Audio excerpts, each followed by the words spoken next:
Hello and welcome to yet another webcast of Four Questions by Blackmore 4.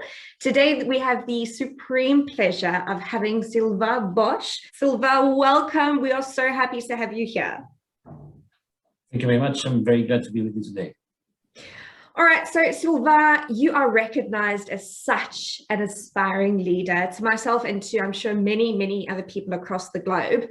You were, a couple of years ago, lambasted, publicly embarrassed, and essentially fired by the state-owned enterprise South African Airways as their chief commercial officer in 2015.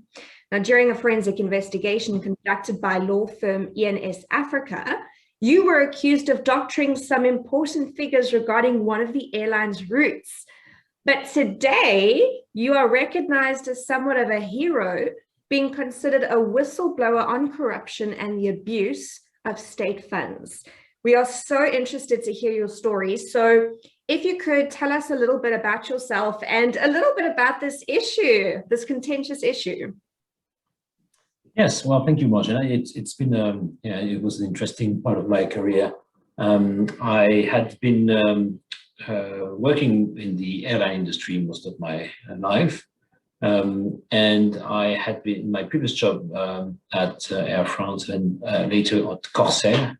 I did work a bit in West Africa, which gave me a bit of exposure to the African airline world. And then I was headhunted to become chief commercial officer of SAA. That was back in 2014, I think.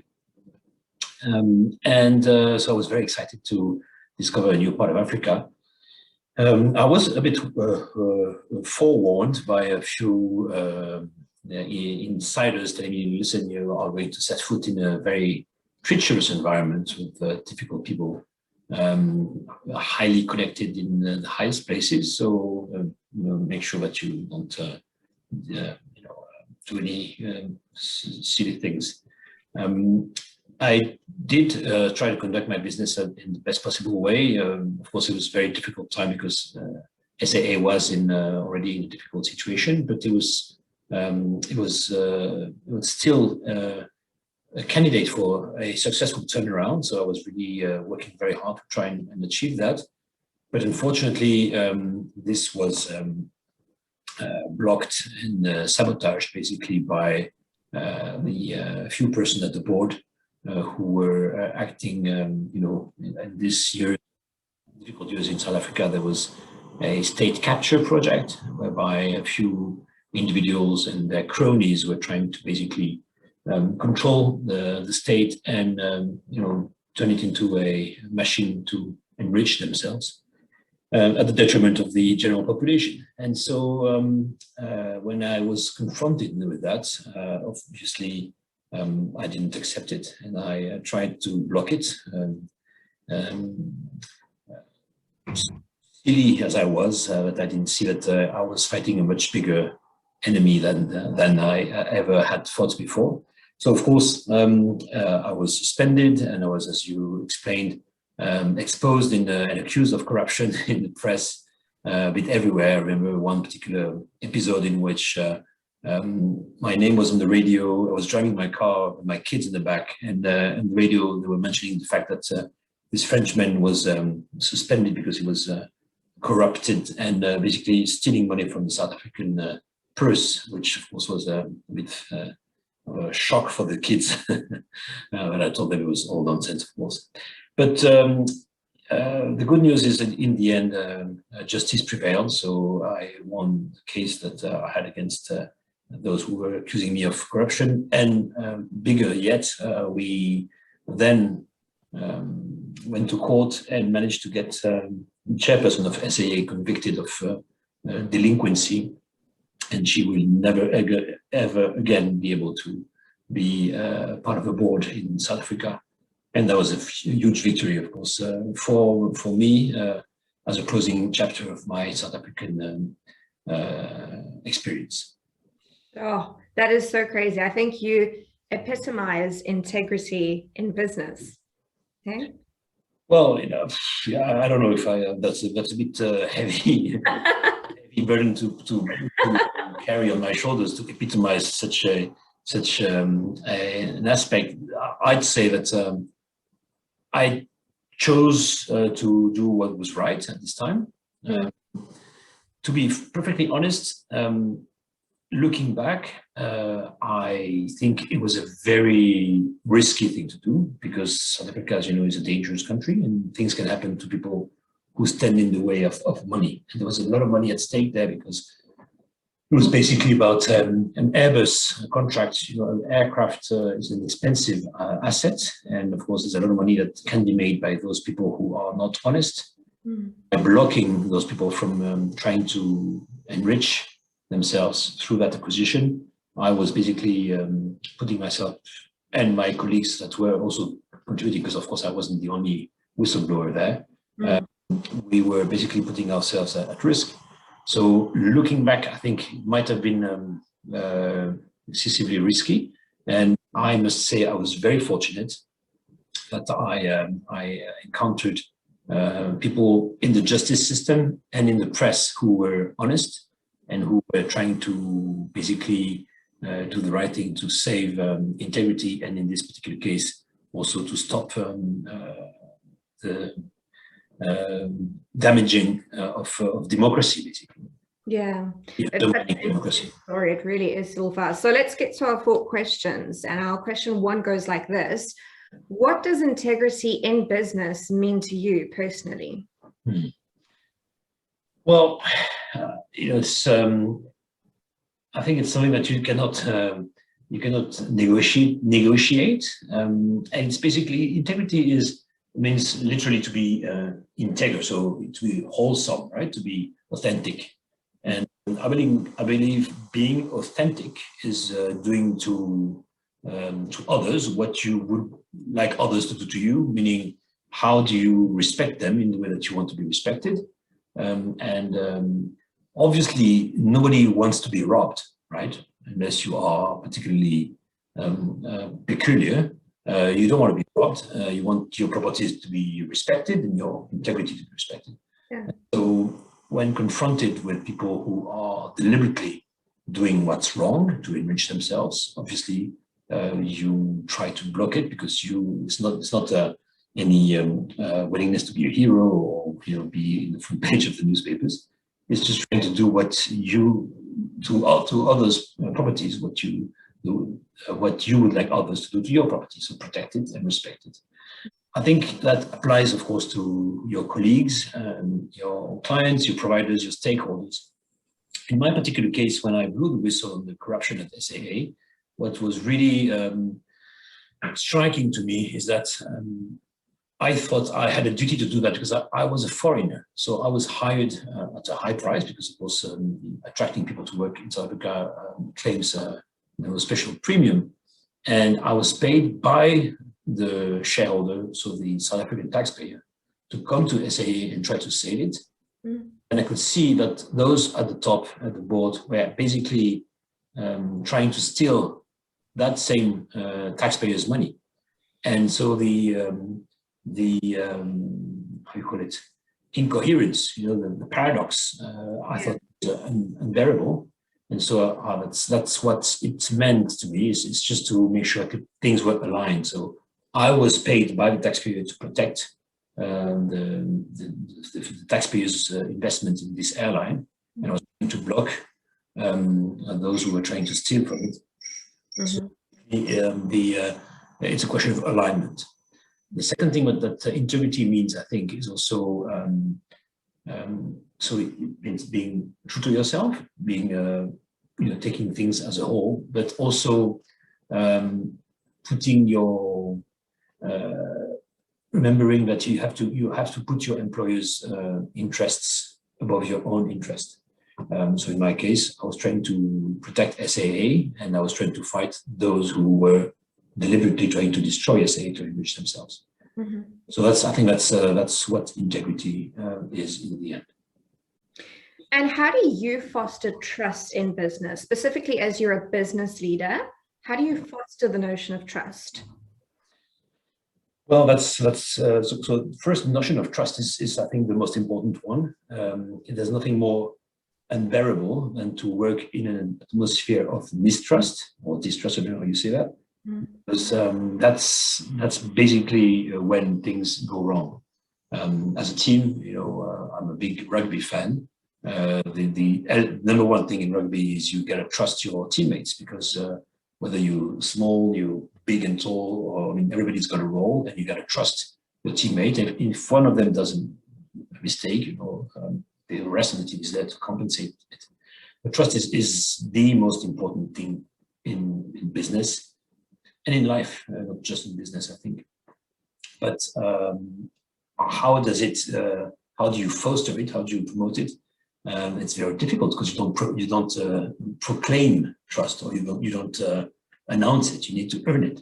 And I think the only way to earn trust is to be honest, and think of the long term, because you cannot be trustful just for for time and then not in the future. So it's a long-term commitment, and it's basically about staying true to your words and showing people, so your colleagues and your teammates, that you care about them, not just when you need them, but on a regular basis. So I think if you manage to stick to those principles, and you show genuine interest in your teammates, I think trust gradually gets established in the team, and then that's when you achieve incredible results. Awesome. Question 3 goes like this. Now, and this is so related to your specific circumstance, but some leaders may find commercial gain and integrity in business quite challenging to balance between the two. What's your advice to business leaders? How do you balance integrity versus commercial gain? Can you? Well, your question would imply that commercial gain usually comes at the expense of integrity. So I don't think you need to balance it. I think I think commercial gain is balanced between is balancing its risks. So do you take high risks for high rewards, or do you go for a low risk strategy, which usually comes with lowest rewards, but more of a long-term view? But I don't think integrity can be balanced. I think integrity is not an impediment to commercial gain. It's actually a factor, a pillar. The reverse. Yeah, so it doesn't have to be balanced.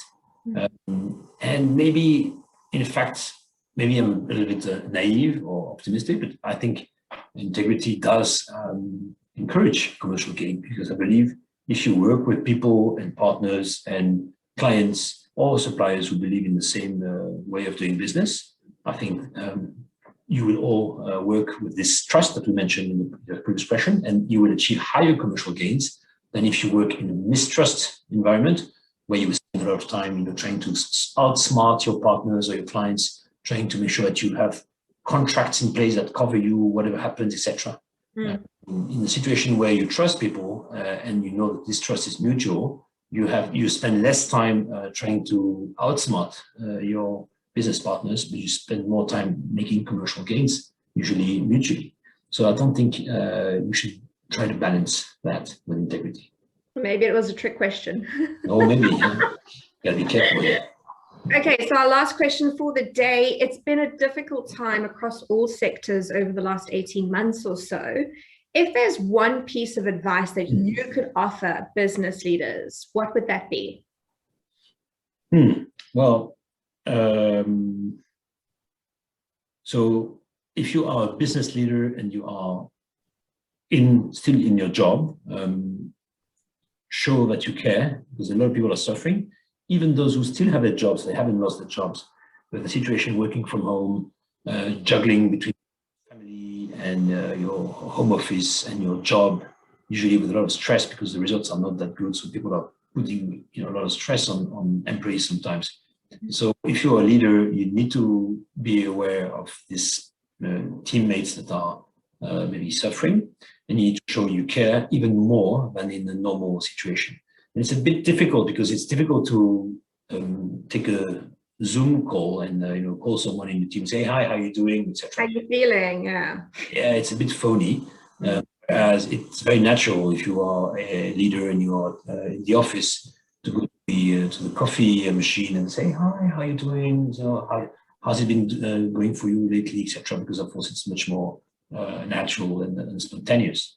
But still, I mean, the new reality is we are probably going to be working from home or through a screen for a while. So to accept the fact that some of your routines, chit-chatting and being basically showing that you care to your colleagues that you used to do naturally in a off-the-cuff situation at the coffee machine, you need to try to replicate them on Zoom, and that requires some planning. So I know it's not easy. I'm not sure I can do it myself very efficiently yet, but that's definitely something that needs to be done. If you are one of those who unfortunately lost your job during the pandemic, because there's of course a lot of those situations, and there will be more because as state support vanishes, many companies are going to find themselves in difficult situations because they will not be able to reimburse the debt that has accumulated. And so you will have a lot of employees and leaders losing their job. So in this situation, the most important thing, and I think that's one thing that the English people do much better than the French or the nations, is to network. And networking means accepting the fact that you need help. There's nothing to be ashamed of. Call your network, shout for help, try to find people who can give you advice or support. And I've done it myself when I found myself in that situation. And in the UK, I found incredible support from people whom I had never met, but who were recommended by other people. And I think this is a really strong aspect of the English business community, or the British business community, is how they accept to give the time and make some phone calls and go the extra mile to help someone, because they know that if one day it happens to themselves, they will have a community who will look at them as well. So I think that's the best advice that I could give is don't be shy, reach out to your network and listen and learn from them, and very quickly you will have a lot of opportunities coming your way. Oh, Sylvain Bosc, thank you so much for your time today on Four Questions. It's really been inspiring and I love your story. I'm sure a lot of other people, they know bits of it, but just the whole story in terms of demonstrating that integrity in business is absolutely mind-blowing. I got to ask you, if you had to do it again, would you repeat what you did, or would you have just been like, nah, this ain't for me, I'm leaving?